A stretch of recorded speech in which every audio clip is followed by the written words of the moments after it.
talked about dealing with the null and alternative hypothesis. Today we're going to talk about the p-value. How do we determine which one do we take? Do we accept the null or do we accept the alternative hypothesis? Well, the p-value tells us the probability that the alternative hypothesis is true. That's what, whenever I reference p-value, that's what we're looking at. So this is a probability that we actually have to find. So we're going to have to actually do some math, and we'll show later on in the slides how to do so. Now, to find the p-value, you have to find the z-score. Once you find the z-score, then you're going to use your normal table. If you do not have a normal table, make sure you get one from the substitute today, because she'll have extra copies of it. If the z-score is a positive z-score, you're going to do 1 minus that probability, because it's going to be usually a 0.99 or something. That's the p-value. If it's a negative z-score, just keep that probability and use that. We're going to show you how to use that p-value in order to make a determination. Now, the lower the probability, just to give you an idea, the stronger it is that the null hypothesis is false. Ideally, we should be close to the actual average. If we're far away from the average, we should get a small probability.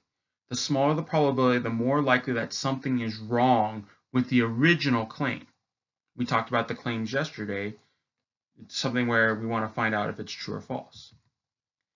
A result with a small p-value, say less than 0.05, usually that's our standard one, is what we call statistically significant.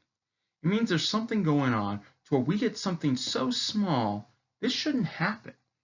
Now, it's really kind of too extreme for a chance. You know, it's one thing if you get one bad soda once in a while. It's another thing if you go all the time and you're consistently getting bad sodas, to use our examples from yesterday. So what we want to do is understand how the p-value and what we have to do for it. Let's look here. Now, say I told you the p-value for a hypothesis test is 0.0237. We want to know what's our decision if the level of significance, or alpha is what we're going to be calling it. Now, if you look at that probability that they give you, 0.0237 is less than 0.05. If that's the case, it's smaller than what we would expect. So we would, in this case, reject HO. So that means instead of accepting the claim from the person, we'll go with the alternative, which is the opposite. Now, if we use that same percentage for 0.01, you'll notice that 0.0237 is actually bigger than 0.01. So we have to accept the null hypothesis in this case. It's still a very low percentage, which is something that we have to look at in terms of whether or not we should accept or reject or look at other factors, but it is in fact greater than 0.01. So make sure you're looking at whatever they're asking you. The alpha is the number that they're going to be using. So sometimes they'll use 0.01, sometimes they'll use 0.05. Those are the most two common ones. So make sure you're paying attention for that. So for this next one, find the p-value for a hypothesis test with a test statistic of z is equal to negative 2.23. We want to decide whether to reject HO if the level of significance is alpha equals 0.01. So we want to look at that significance level and the percentage. Well, if I look at it, z of negative 2.23, if I look on the table, means I get 0.01287. So you'll have to check your chart and make sure to confirm that. Well, if I look at that, 0.01287 is actually bigger than 0.01.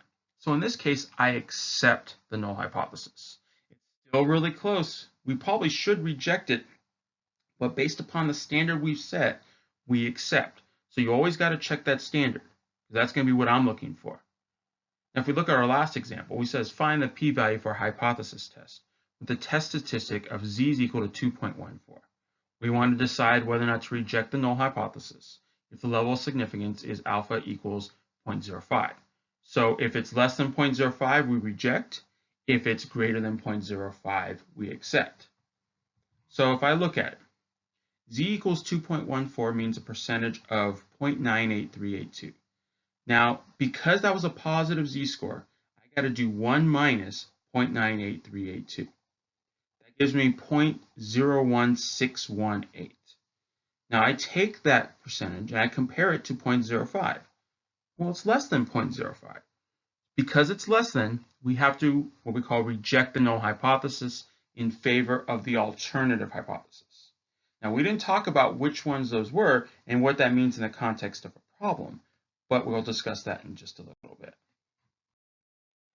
Now, I want to show you the steps to run a significance test. These are the steps that I want you to follow for every single problem. So all the problems on the worksheet today, you should do this. The first step is to identify your null hypothesis and your alternative hypothesis. So you should be able to find that out. This is what you were supposed to work on yesterday. So if you're able to find HO and HA, that's a good starting point. Now you don't have to do anything with them. You just have to identify it because that's going to tell us what we're going to be looking for at the very end. The second step is to find the z-score. Now in the next slide, I'm going to show you what to do for the z-score, but you're going to have to find the z-score in every single problem. So don't be surprised at that. We've been working pretty hard on doing with the mean, standard deviation, such so it shouldn't be too difficult for you to do, but make sure you do that next. After that, you got to find the percentage using the z-score table, the normal table. So that means once you find the z-score, you got to compare it to the z-score table. Now, if the z-score is positive, subtract the percentage from 1. So 1 minus whatever that percentage is. If the z-score is negative, just use that percentage. You don't have to subtract from 1. Once you've done that, you want to compare the percentage to the alpha. So that means if the alpha is 0.01, you compare it to that, see if it's bigger or smaller. If it's 0.05, you do the same thing, compare if it's bigger or smaller. If the number is below the alpha, reject the null hypothesis. If the number is greater than alpha, then accept the null hypothesis. So it's going to take a couple days for us to kind of figure out the significance test, but I have faith that you guys can do this. Let's look at our first example here. So if you look at this particular equation, z is equal to x bar minus mu divided by this another fraction, which is the standard deviation over square root of n. Okay, so these are common numbers that we've dealt with before. You have to find the z-score for that. Chances are you're going to find a z-score either bigger than 2 or less than 2, or smaller than -2. You're going to find those two numbers probably quite often. So don't be shocked when you get really small percentages. So let's give you an example how to find it. So here's our own example actually.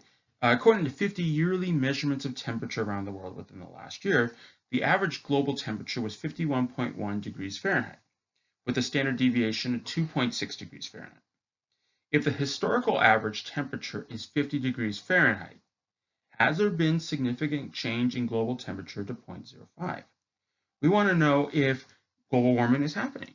So if we took particular measurements and we compared it to what the average has been that they've been able to record for all these years, can we conclude that maybe something's going on? Well, let's look statistically. Now, the first thing you want to do is find the HO and HA.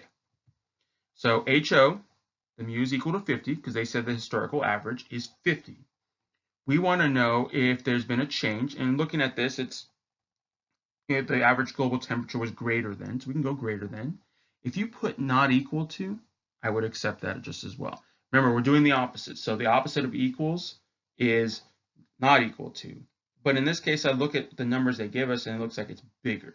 So we want to see if there's been a change. So if either way would work. Now I want to find the z-score. So I put 51.1 for my measurements that we took our x bar.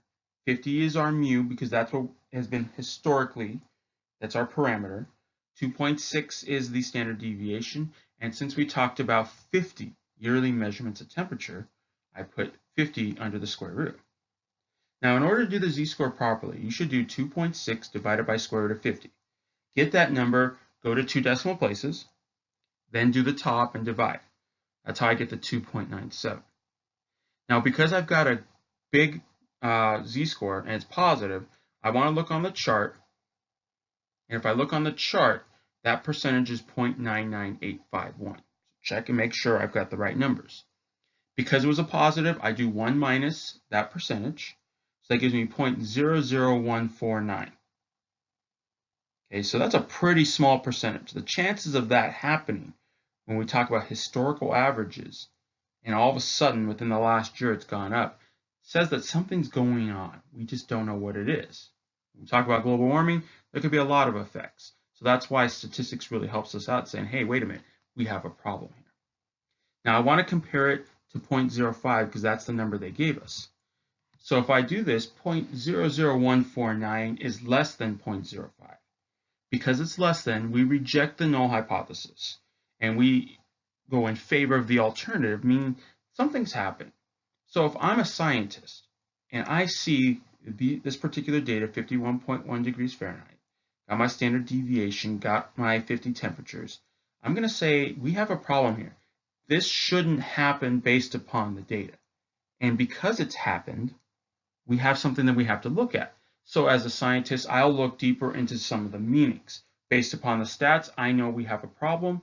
We can't accept what people have said in the past. We have to now look at what are the causes of the problems now.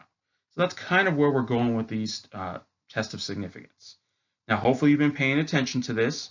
Make sure you follow these steps. Again, I will explain even more details tomorrow.